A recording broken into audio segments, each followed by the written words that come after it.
Hey guys, it's Max. In front of me, I have two of Apple's brand new laptops. We have the 2020 MacBook Air that was released about a month ago, and Apple just updated their MacBook Pros. Unfortunately, there was no redesign. It looks identical as it did in the past, but we have some changes now. So we did this video a month ago, but in that video, we actually used the i5 MacBook Air. And so this time around, we have the i3, the base model, the one that we now recommend. We'll let you know why in just a bit. And in this video, we're not only going to be covering the displays, keyboards, performance, we're going to cover a lot more with some surprises that you guys probably don't know about. So let's go ahead and get started. We're going to start out with the exteriors, and you guys might notice that these look so similar, you really can't tell them apart. We're going to keep the MacBook Air on the left-hand side. One big change for 2020 is that both these laptops now come with Magic Keyboards.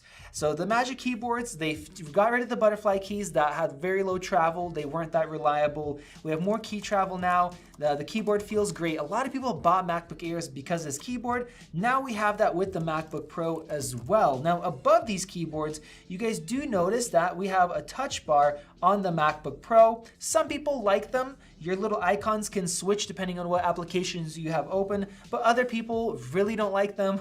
Thankfully, our escape key is separate now, and then our fingerprint Touch ID sensor is on the side. So those changes are nice, but you get that the MacBook Pro with the Air. If you want to avoid that, you don't have to deal with it. Below, our touchpads are pretty much the same. And looking at it from the open position, they look very similar, but there is one difference. The MacBook Air has its iconic wedge shape where it gets very thin at the bottom here.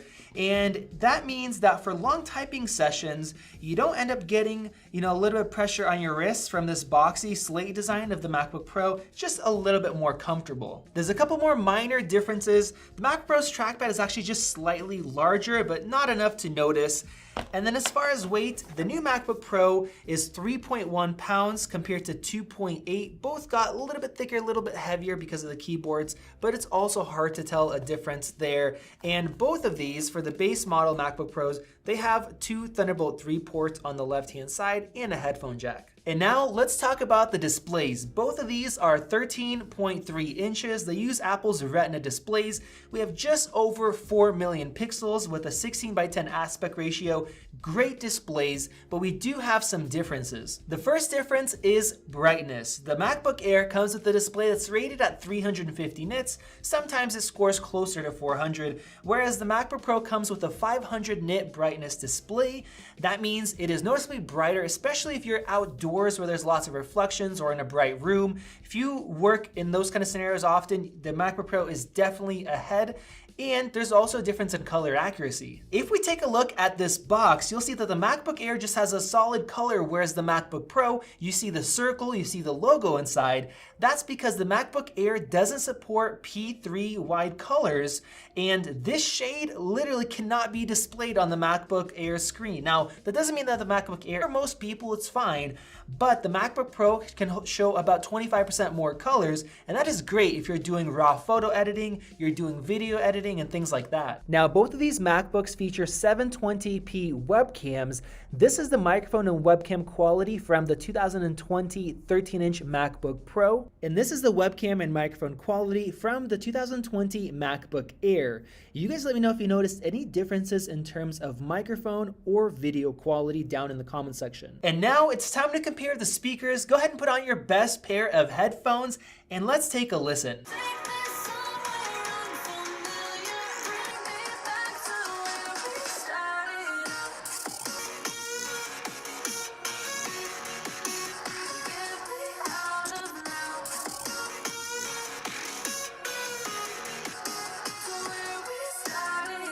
Well, that was very interesting. Let me know your thoughts down in the comments section, but I definitely noticed a couple differences.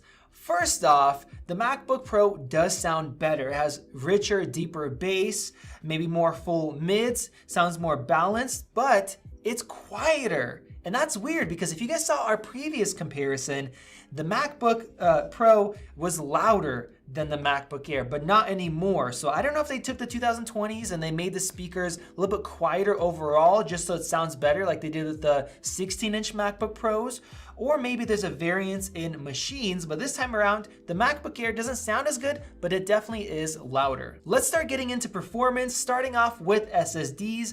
Both have 256 gig SSDs. Even though they have the same size SSDs, the MacBook Pros are faster. The MacBook Air got just under 800, 779 write compared to 1100, and on the read, it got 1100, almost 1200 compared to 1600. So the capacities being the same doesn't mean that the speeds are the same. And now let's take a look at CPU performance. I have Geekbench 5 open right here. I'm gonna go ahead and hit run. And both these machines with their base spec come with 8 gigs of RAM, which is great, but only the MacBook Air features Intel's latest 10th generation processors.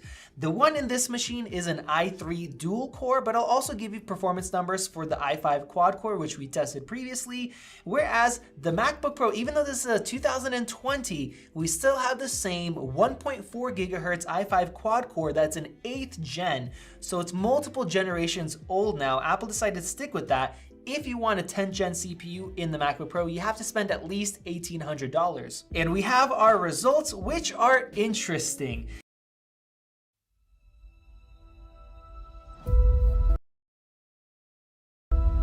EVE Online is a vast universe, alive with the unrelenting activity and combined history of its players. Pursuing lives of adventure, warfare, and prosperity, they share this existence in the biggest single shard, free-to-play MMO of all time.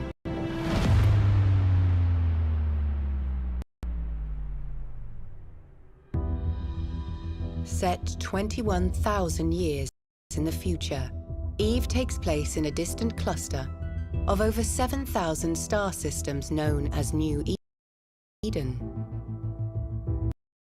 Even though this MacBook Air is a dual-core i3, the single-core performance is actually almost 15% higher than the quad-core MacBook Pro. That's because of those 10th generation chips.